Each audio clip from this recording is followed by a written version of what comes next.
Assalamualaikum warahmatullahi wabarakatuh. Perkenalkan, nama saya Sita Isa.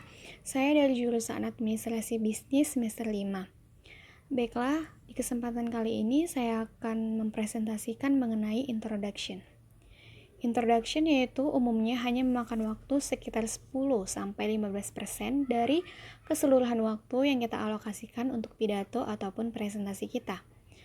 Nah, contohnya jika kita berpidato berdurasi 60 menit, maka ideal introduction-nya hanya 6-9 menit.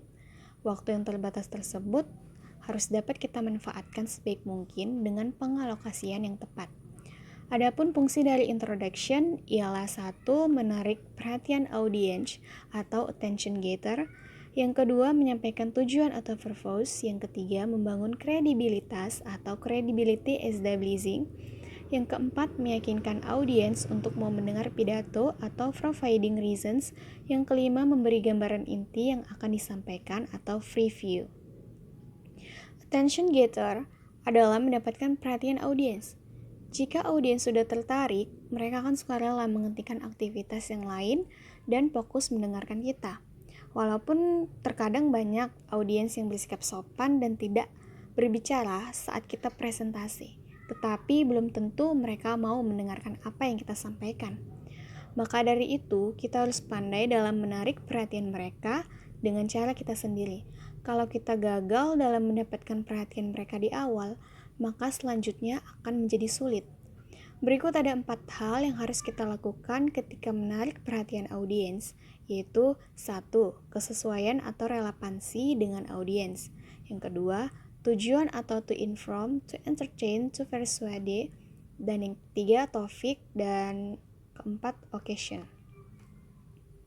Stating purpose adalah menyampaikan tujuan dari pidato kita kepada audiens. Ketika kita berhasil menyampaikan tujuan kita, maka audiens mempunyai gambaran yang akan diperoleh dari presentasi kita. Credibility establishing atau membangun kredibilitas. Kredibilitas adalah suatu kapabilitas atau kemampuan yang kita miliki agar dapat menciptakan rasa kepercayaan. Dan kredibilitas mengacu pada kepercayaan diri seorang pembicara.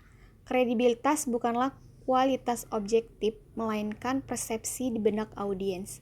Penting untuk mendapatkan reputasi yang baik sebelum kita berbicara.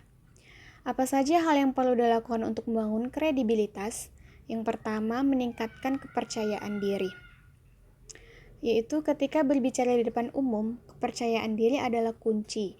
Anda harus memiliki kepercayaan diri pada subjek yang akan Anda sampaikan dan jadilah diri sendiri saat berada di depan banyak orang.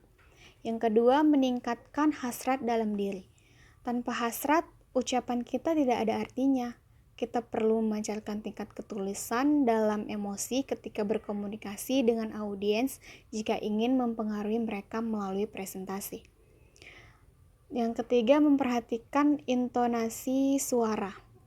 Jika kita ingin menjadi lebih menarik sebagai pembicara, maka hindari berbicara dengan nada yang tampaknya terlalu terlatih atau nada suara yang monoton. Lakukan naik turun suara dan lakukanlah penekanan pada kata-kata tertentu agar audiens lebih memahami sesuatu yang penting untuk diingat. Yang keempat, menggunakan waktu presentasi secukupnya. Jika kita hanya diberi waktu 30 menit untuk berbicara di depan publik, jangan memaksakan diri untuk mengisi seluruh waktu yang diberikan. Yang kelima, berkomunikasi dengan audiens. Presentasi sama seperti percakapan, yang berarti kita perlu menyampaikan pesan kepada orang lain. Dalam hal ini tidak ada perbedaan antara berbicara dengan 1 orang atau dengan 1.000 orang, maka lakukanlah komunikasi efektif, yaitu komunikasi yang dilakukan secara 2 arah dengan cara mengajak audiens untuk berdiskusi. Selanjutnya, providing reasons adalah meyakinkan audiens untuk mau mendengar apa yang kita sampaikan.